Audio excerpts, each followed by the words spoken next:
Hola, buenos días, buenas tardes y buenas noches a todos los que nos están viendo y escuchando a través de los diversos medios que hemos puesto a disposición de ustedes.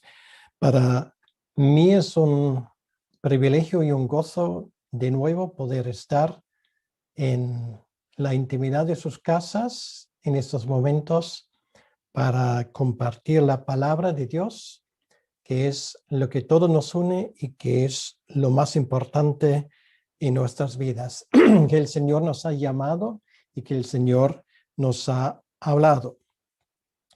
Y hoy vamos a hablar de la posibilidad de lo imposible, la posibilidad de lo imposible.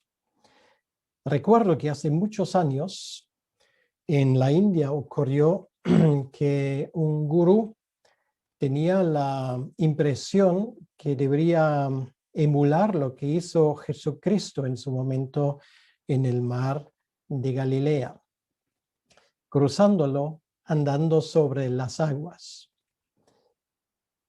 En fin, pues este hombre tenía la ocurrencia de invitar a mucha gente, claro, después de cobrarles una suculenta suma de dinero, y cuando llegó el día, se había reunido un buen número de personas allí en un pequeño lago para presenciar cómo este hombre pues iba a cruzarlo andando. Poco antes del momento que él había anunciado que sería el momento de cruzar el lago, se sentía indispuesto y pidió a su audiencia de perdonarle, pero que podían volver dentro de 15 días, porque él iba a hacer el mismo espectáculo, entonces para aquel entonces ya estaría bien.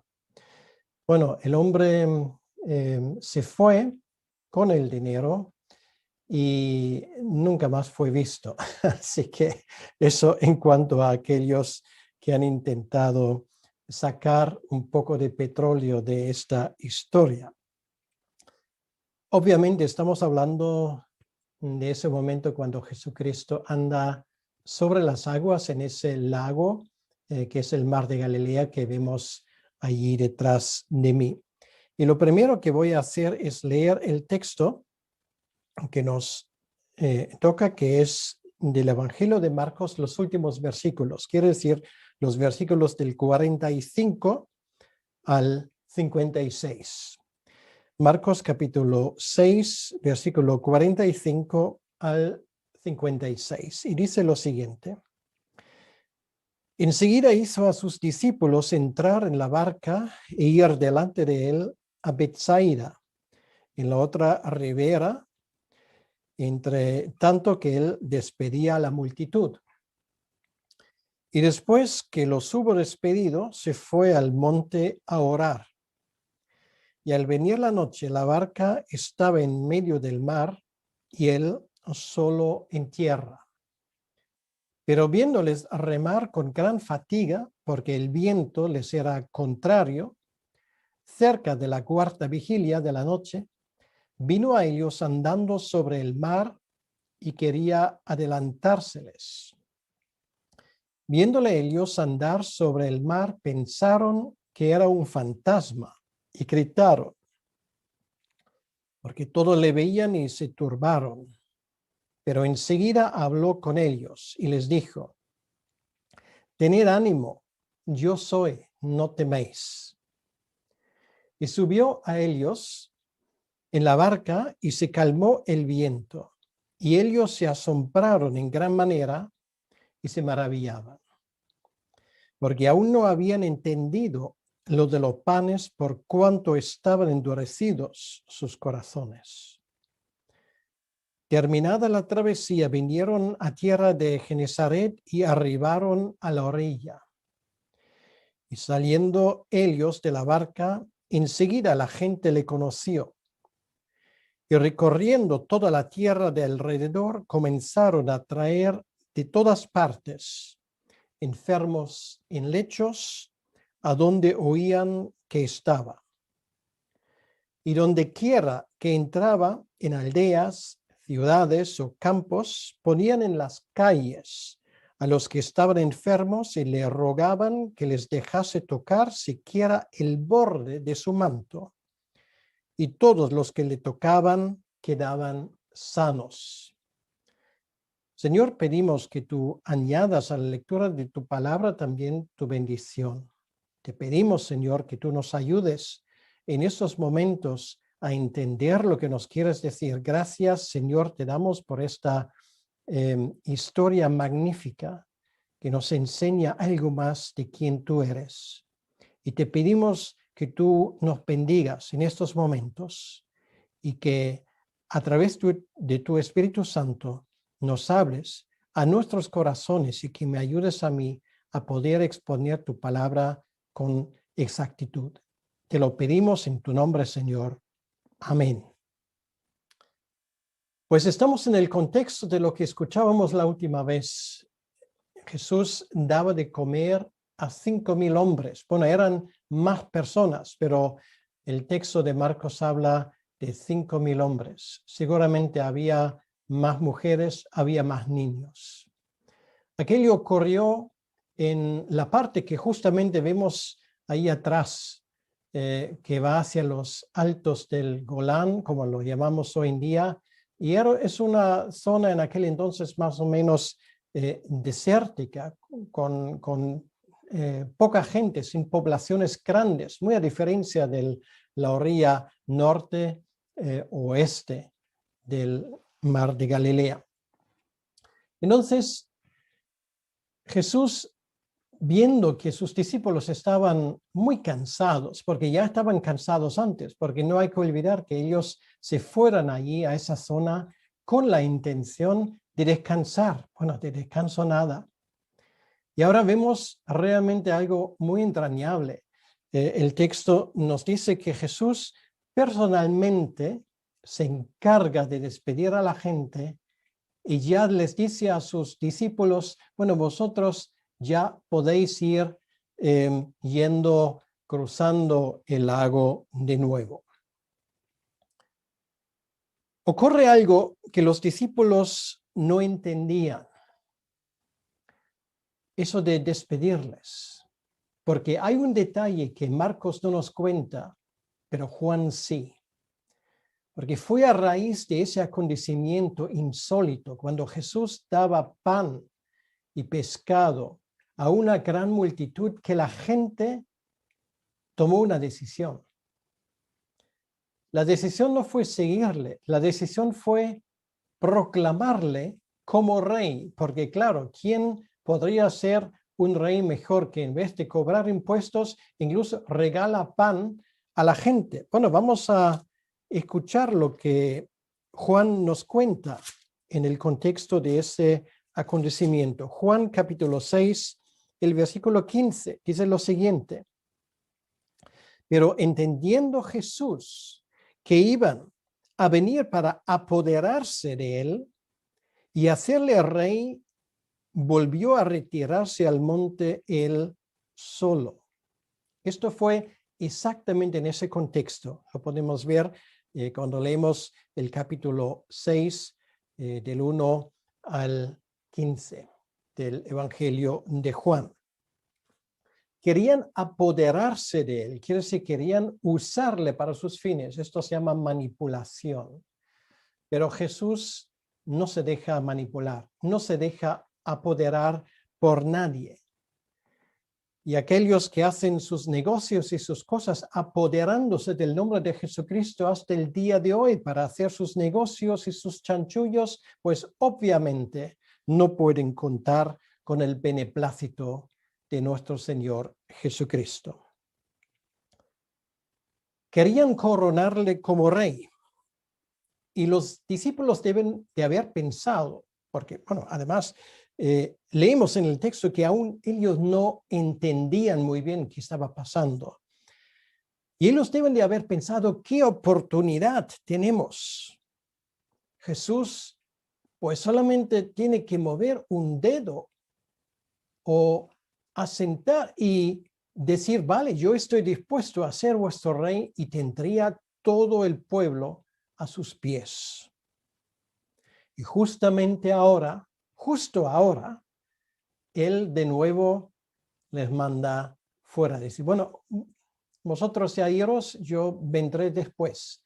Y él personalmente se encargaba a despedir a la gente. Dos cosas me llaman la atención. En primer lugar, es todo un gesto. Por supuesto, Jesucristo no se iba a dejar proclamar como rey. No era su intención. Nunca lo fue. Pero en segundo lugar, tiene el detalle de dejar a sus discípulos por lo menos tener un poco de tranquilidad, aunque fuera en el barco, cruzando otra vez al otro lado. Y ellos, y esto es la otra cosa que me llama la atención, ellos le obedecen. Yo estoy seguro que ellos hubiesen querido quedarse con él para disfrutar el momento de popularidad. Pero conociendo nuestras debilidades y qué tipo de personas somos, Jesús les manda ya adelantar el camino. Era de noche porque el sol ya se había puesto. Simplemente una pequeña reflexión para empezar. A veces nuestra voluntad, lo que nosotros vemos como más bonito, como más deseable, choca con el mandamiento explícito de nuestro Señor. Los discípulos aquí son un ejemplo, porque ellos le obedecen, aunque realmente no les apetecía. Le obedecen y se van. Y cuando el último ya se había ido, bueno, los discípulos no se daban cuenta de ello. Ellos se habrán preguntado, y bueno, ¿y cómo él nos va a adelantar? Porque, bueno, igual iba a andar por la orilla del lago, porque a ninguno se le hubiese ocurrido lo que Jesucristo de hecho iba a hacer, pero todavía no era el momento. Lo que hace ahora es retirarse en este lugar tranquilo, pero ya de noche, y se pone a orar. En el versículo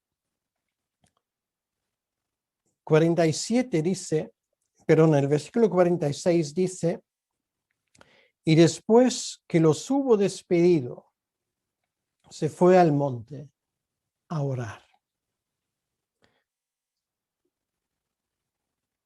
¿Por qué ahora, justamente? Porque ese deseo de la gente, aunque él obviamente lo iba a rechazar, le sonaba. Ese arrebato de popularidad, esa forma lisonjera de la gente de querer manipularle, de usarle para sus fines, eso le sonaba. Porque había escuchado al inicio de su ministerio, lo estábamos hablando en su momento, la voz del diablo que le dijo, todos estos reinos, todo ese poder yo te lo daré si me adoras. Hubiese sido ceder a esto y adorarle a Satanás, a hacer realmente lo que el enemigo quería. Jesucristo sentía que la mejor forma de contrarrestar esa tentación era ponerse a orar. En un gran ejemplo para nosotros hasta el día de hoy. Se retira, busca la soledad. De nuevo le vemos aquí buscando estar a solas con su Padre. Y se ha dicho muchas veces, yo lo he dicho en ese contexto, es tan importante estar a solas con Dios, buscar la intimidad con el Padre Celestial. A veces somos tan dados a hacer y hacer y hacer y a correr y a correr y a correr. Parecemos los ejecutivos de Dios. Pero a veces lo que toca es simplemente retirarse, dejar que el mundo siga por su camino y buscar momentos de intimidad, de tranquilidad con nuestro Padre Celestial. Los grandes descubrimientos de la humanidad, incluso en un terreno secular, no se han hecho en el alboroto del día al día, sino muchas veces en un momento de pensamiento, un momento de recogimiento, de estar a solas, de no estar con la gente. Las grandes invenciones no se hacen una mañana en el metro de Madrid, sería muy insólito cuando hay ese alboroto diario, sino en momentos de pensar, de tranquilidad. Y por eso nos hace tanta falta estar a solas con Dios, buscar el momento de estar con Él, buscar un momento realmente de querer saber que nuestro Padre Celestial está allí para escucharnos.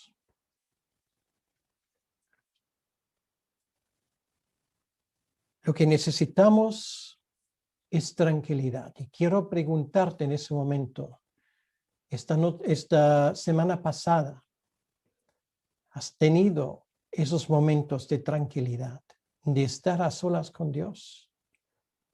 ¿O solo vas corriendo de acontecimiento en acontecimiento? El diablo hará todo lo que él pueda para no dejar que nosotros pensemos y meditemos en la palabra de Dios. El diablo hará lo que pueda para distraernos. Pero lo que nosotros tenemos que hacer es luchar por esos momentos de intimidad con nuestro Dios. Y esto es una de las características de nuestro Señor Jesucristo. Así le hemos conocido y lo hemos visto en muchos momentos, eso de estar a solas con Dios. Una vez más nos damos cuenta cuán importante es esto. Hay una cosa que es muy curiosa. Jesucristo nunca oraba con sus discípulos, siempre oraba solo. Y aquí también. Buscaba ese momento de ordenar otra vez su ministerio a la luz de la voluntad del Padre. Y ahora viene otra tempestad. Leemos en el versículo 47.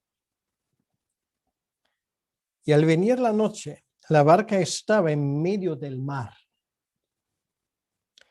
y él solo en tierra.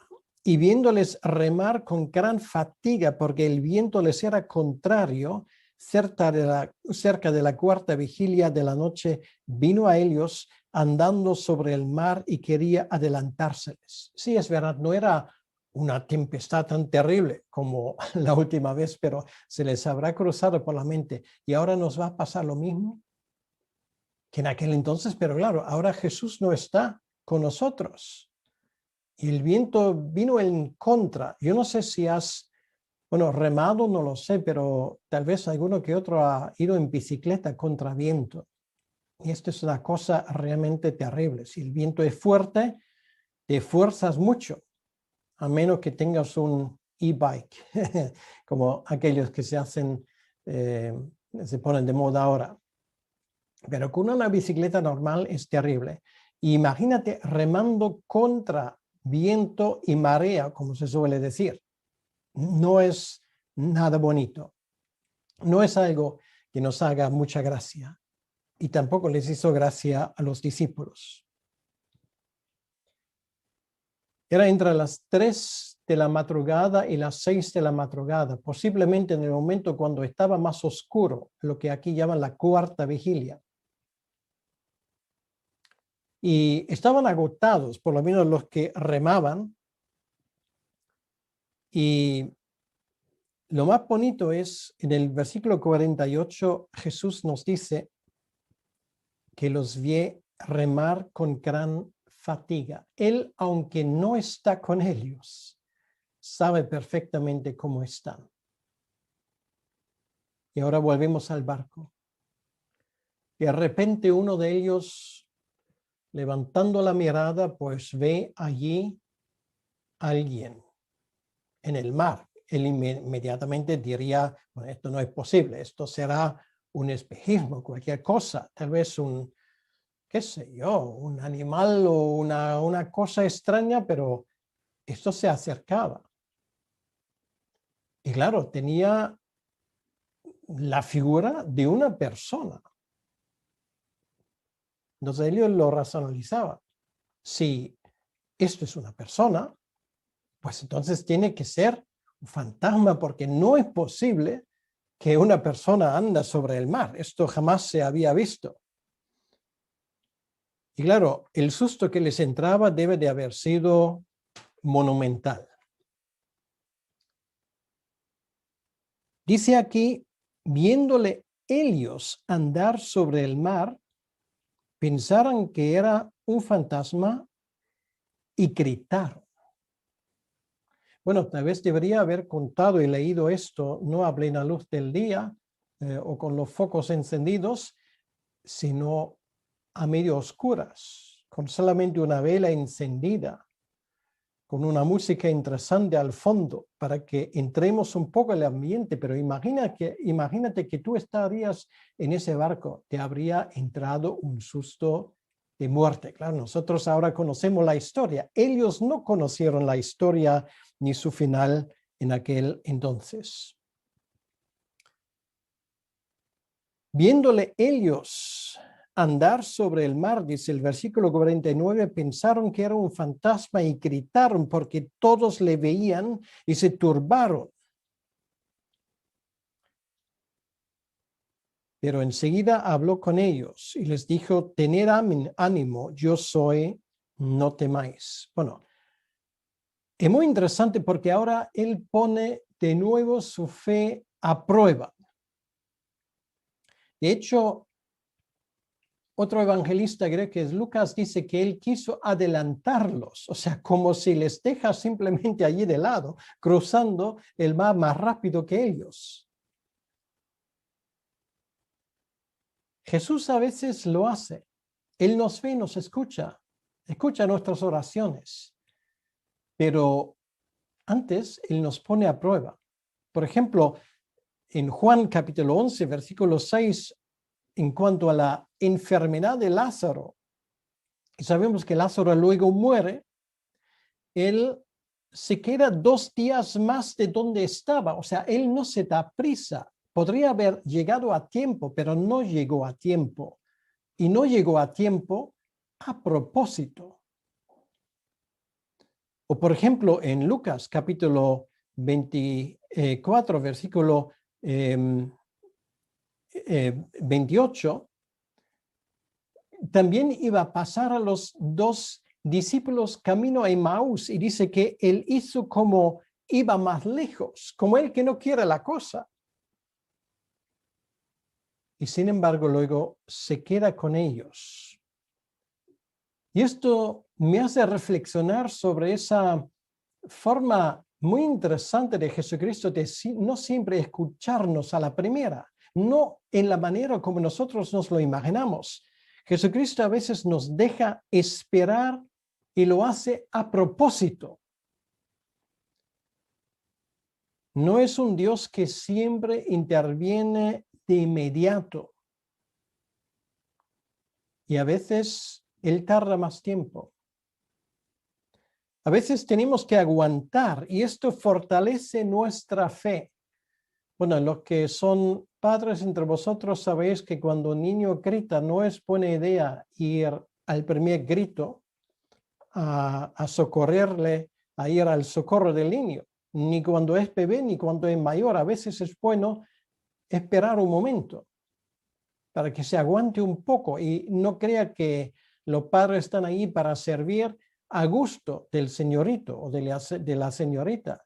Es una forma pedagógica de educar a nuestros hijos. Dios hace exactamente lo mismo con nosotros. No siempre viene a auxiliarnos al primer grito que pegamos. Los discípulos se encuentran en problemas.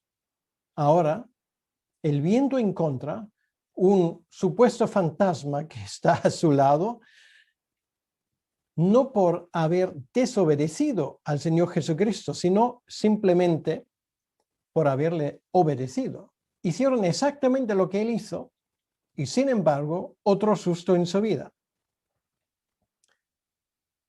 Por lo tanto, no es correcto decir, si tú obedeces a Dios y si haces lo que Dios te pide, todo te va a ir bien. Bueno, algunas cosas van a ir bien, por supuesto, pero esto no quiere decir que nuestra vida se va a convertir en un paseo por el parque, de ninguna manera. A veces los problemas vienen precisamente porque obedecemos a Dios. Y forma parte del adiestramiento, del proceso pedagógico que Dios tiene con nosotros. Ese tipo de tempestad que tenemos aquí es distinto de la otra.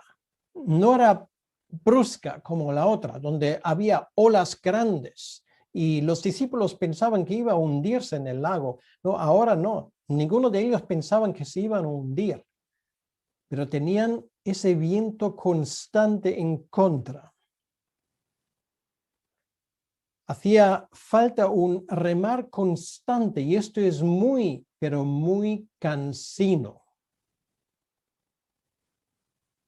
Y esto más bien caracteriza otro de los desafíos de nuestra vida como discípulos. A veces sí, parece que nos hundimos, parece que todo se descarga sobre nosotros, pero a veces es este esfuerzo constante, el tener el viento continuamente en contra, que nos cansa y a veces también nos puede causar desesperación, hasta pánico.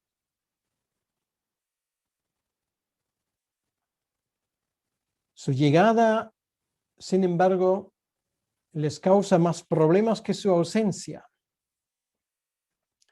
Y lo que se les ocurre es gritar, un fantasma, esto es algo horrible. Todos lo veían. No era posible que era un espejismo.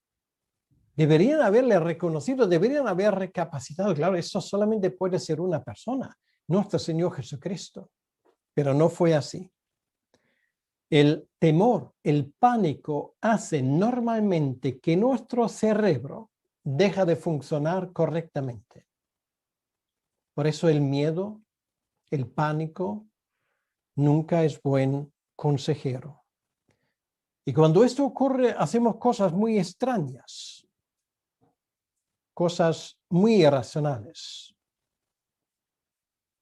Cuando Jesús finalmente llega al barco y todos le reconocen, dice tres cosas. La primera cosa que les dice es, tened ánimo. Lo tenemos en el versículo 50 al final. Muchas veces es de muy poca consolación o consuelo cuando otros nos dicen, ánimo, no te preocupes, esto saldrá bien. Depende mucho de quién lo dice. Si es un amigo que nos lo dice para querer animarnos, ya sabemos, esto lo dice para animarnos. Ahora, no necesariamente se basa en hechos. Ahora, imagínate en la situación donde estás ahora. Y no sé cómo te encuentras ahora, pero tal vez te encuentras en una situación como te sientes como si remaras contra viento y marea, agotado. Y parece que no llegas, que parece que la orilla, el momento de descanso no se acerca. Si yo te digo, no te preocupes, todo saldrá bien, claro, esto para mí es muy fácil decirlo, no me cuesta absolutamente nada. Ni esta información se basa en ningún tipo de hechos. Pero imagínate que el Señor te lo dice.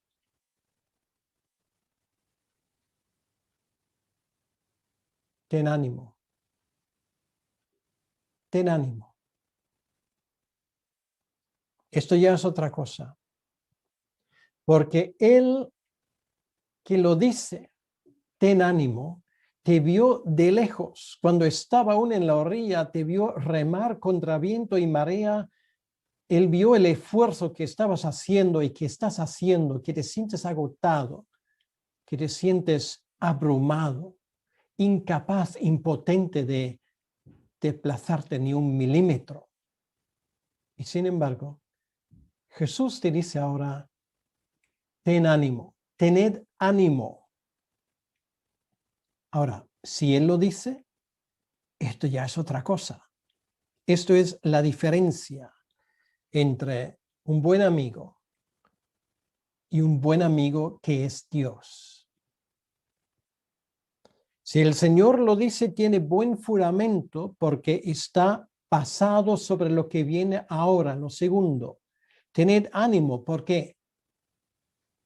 Porque yo soy. No soy yo. No es otra persona. Soy yo, vuestro Señor, vuestro Maestro. Y esa palabra yo soy se ha dicho muchas veces y con toda la razón del mundo, afirma la divinidad de nuestro Señor Jesucristo. Yo soy el que soy. Era el nombre de Dios en el Antiguo Testamento y es el nombre de Dios en el Nuevo Testamento. Yo soy. Esas palabras son suficientes para mantener nuestra esperanza en cualquier situación de nuestras vidas. Yo soy. Ánimo, porque yo soy, yo estoy a tu lado.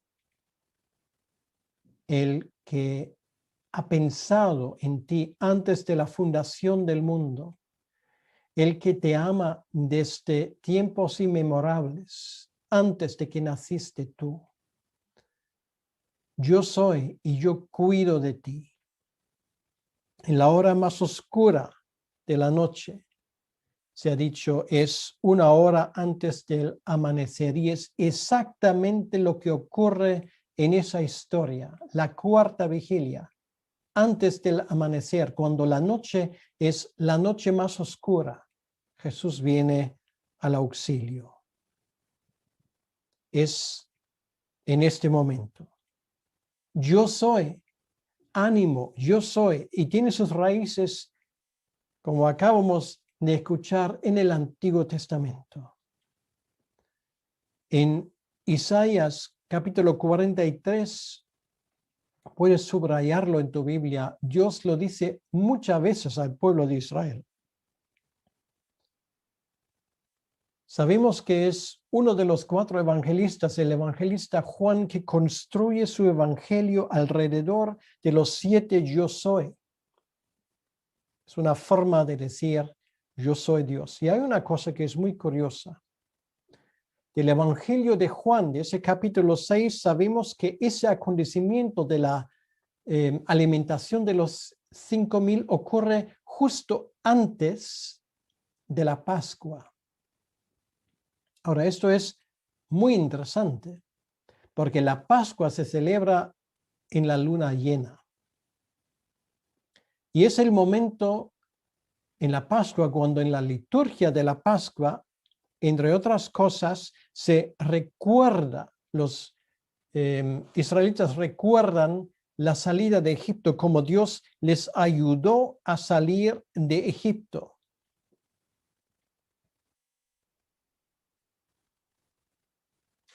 Y lo tercero, en primer lugar, tener ánimo. Yo soy yo. ¿Escucháis mi voz? Y lo tercero es, no temáis. El tercer punto es una consecuencia lógica de los primeros 2. ¿Cómo podemos temer algo si escuchamos y creemos esta afirmación de Cristo? Él nos da ánimo porque Él es Dios. Y si Él nos da ánimo, y si Él es Dios, entonces, a ver, ¿de qué me voy yo a asustar? ¿Qué voy yo a temer?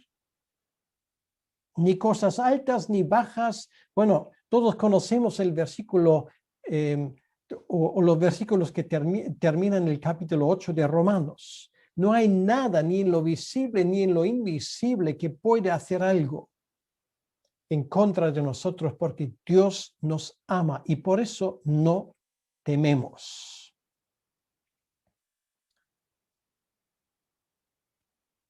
Dice el versículo 51, y subió a ellos en la barca y se calmó el viento.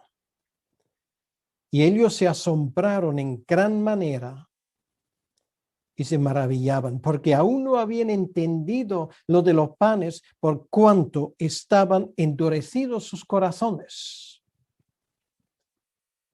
Se calmó toda la situación. Se calmó el viento cuando él entró en la barca. Es un principio espiritual. La solución para el rompecabezas y las dificultades de la vida se encuentra en una relación personal y estrecha con nuestro Señor. Cuando Él entra en la barca de nuestras vidas, las tormentas ya no importan. Nos da ánimo porque Él es Dios. Y además esto nos quita el miedo. Recibirle en el barco de nuestras vidas soluciona muchos problemas y da respuestas a muchísimas preguntas. Por ejemplo, ¿de dónde vengo? ¿Y a dónde voy? ¿Qué es lo que atormenta a tanta gente en nuestro alrededor? Y esto es una palabra para ti, mi querido amigo, si me escuchas ahora en este momento, y puedes decir que en ese momento yo no puedo dar pruebas fehacientes, como se suele decir, que Jesucristo forma parte de mi vida. Has escuchado de Él. Le consideras una persona interesante, pero no ha entrado en tu vida. Que sepas una cosa. Si dejas que Jesucristo entra en tu vida, esto se aplica a ti.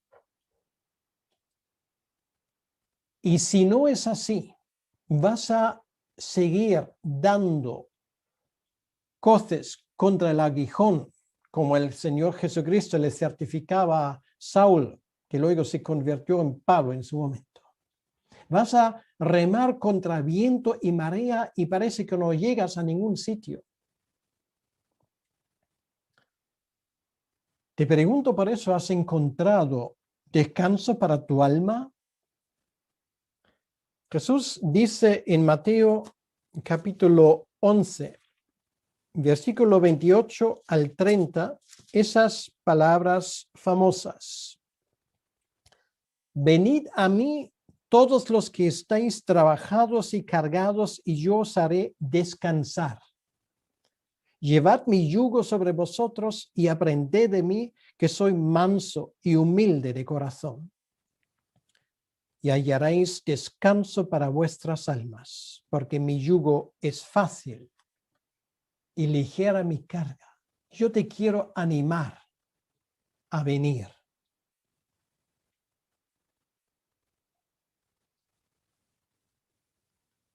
Recibirle en el barco de tu vida va a resolver esos problemas de los cuales hemos hablado. Vas a recibir ánimo. Vas a saber que Dios está en favor tuyo y no en contra. Y además te vas a dar cuenta que ya no tienes por qué tener miedo. Leímos aquí que los discípulos aún no lo habían entendido, no lo habían comprendido. Podemos decir, pero qué torpes son. ¿Han visto lo que Jesús ha hecho y aún no lo entienden? Ojo con ser demasiado crítico con ello, porque nos podemos preguntar, ¿y nosotros lo hemos entendido? Y si lo hemos entendido, entonces, ¿por qué tememos al futuro, al día de mañana? ¿Cómo me va a salir eso de mi próximo trabajo? ¿Cómo voy a poder llegar al final del mes? ¿Cómo puedo resolver ese problema con alguno de mis familiares? Dios tiene una solución, créemelo. Los discípulos no habían entendido aún quién entró en el barco. Y espero que tú y yo lo hemos entendido bien, porque Él entró en nuestro barco para quedarse y para cuidarnos y llevarnos sano y salvo a la orilla. La situación es de mucha importancia para aquellos que escucharon estos versículos por primera vez, y ahora no estoy hablando de los discípulos, ellos lo escucharon por primera vez, pero los que lo iban a escuchar leyendo alguien esas palabras fue la iglesia de Roma, a la cual este evangelio de Marcos es dirigido. La iglesia de Roma, imagínate lo que significaban esas palabras para ellos. En medio de una persecución, escuchan con algunos años, vamos a decir con 3 décadas de diferencia, esas palabras que Marcos aquí pone con mucho cuidado. Tened ánimo, yo soy, no teméis. No teméis en medio de la persecución. Los romanos pueden quitar vuestra vida, pero jamás van a poder quitar vuestra alma.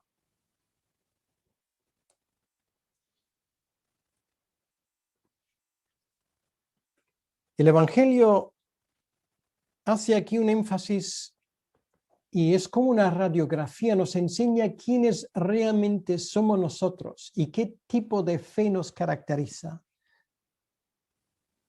Una fe pequeña, que además a veces se combina con la dureza de nuestros corazones. Son 2 pecados de los más frecuentes, y no estoy hablando ahora de los que no conocen a Cristo, sino en la vida de los creyentes. Dureza de corazón, falta de sensibilidad espiritual y esa falta de disponibilidad para aprender de Jesucristo. Y la otra cosa, la pequeñez de nuestra fe. Somos a veces incapaces de ver las grandes obras de Dios fuera y dentro de nuestras vidas. No aplicamos lo que leemos, lo que aprendemos a nuestra vida, lo aplicamos a la vida de los demás, pero no a la nuestra. Y esto es un error. Y finalmente el Evangelio aquí termina que Jesucristo continúa con su ministerio de proclamación y de sanación. En zonas ahora de nuevo muy pobladas, en Genezaret, como vemos aquí en el versículo 53. Le estaban buscando, le estaban siguiendo, incluso llevando sus enfermos con ellos. Pero infelizmente nos damos cuenta que obviamente su interés no iba más allá de lo milagroso, de buscar una solución inmediata. ¿Cuántos nos podemos preguntar de aquellos que vieron esos milagros realmente entendieron quién estaba aquí delante de ellos? Importante es no olvidar que todos los que le tocan aquí quedan sanos. Y ahora de nuevo, permítame que no estoy hablando de tu enfermedad tal vez física que puedas tener. Estoy hablando de tu enfermedad espiritual. Y de esa enfermedad todos estamos sufriendo y padeciendo. Nuestra ceguera espiritual, nuestra cojera espiritual, nuestra incapacidad de movernos, de entender, de pensar en la manera como Dios quiere que pensemos. Todo el mundo que le tocaba se sanaba, y esto va por ti. Porque Jesús te está buscando. Él quiere que tú vengas a entregarle tu vida a Él. Y por eso te lo digo a ti personalmente. Ven hoy. Aquí dice, todo lo que le tocaban recibieron sanación. Y esto obviamente es una acción de Jesucristo que tiene un valor simbólico, porque no lo hace todos los días. Lo hizo en aquel entonces, pero nos enseña una cosa. De la misma manera como Él sanaba a los enfermos, te va a sanar a ti espiritualmente en el momento cuando tú le toques y le dices, Jesús, aquí, heme aquí, aquí estoy. ¿Ves cómo está mi vida?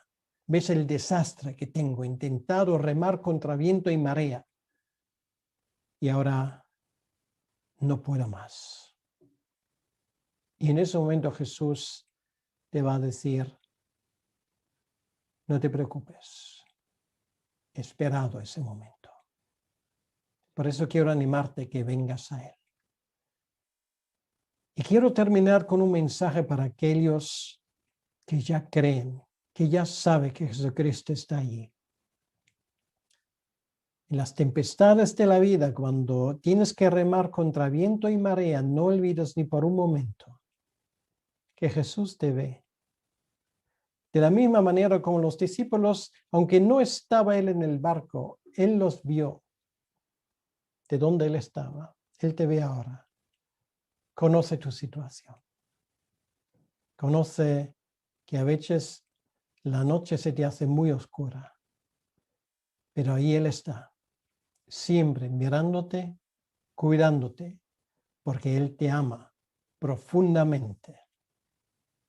Si esto no es un consuelo, la verdad es que yo no sé lo que nos puede consolar. Que Dios te bendiga. Vamos a terminar en oración. Señor nuestro Dios, te damos las gracias por esas palabras preciosas que tenemos en nuestras Biblias. Esa historia, tú no eres un fantasma, eres realidad. De la misma manera como entraste en el barco, me gustaría, Señor, que tú entrases en la vida de todos los que nos escuchan ahora. Conoces la dureza de nuestros corazones y yo te pido que tú abras corazones en este momento. Te pido también que tú abras corazones de más que un creyente que tal vez sea endurecido, para que tú hagas blanda ese corazón, para que nos acordemos del pasado cuando en tantas ocasiones fuiste a socorrernos. No has dejado de preocuparte por nosotros. Nos sigues amando de la misma manera como en el primer día. Señor, renueva nuestro amor por ti, porque el tuyo sigue inalterable. Te lo pedimos en tu nombre, Señor. Amén. Que Dios te bendiga.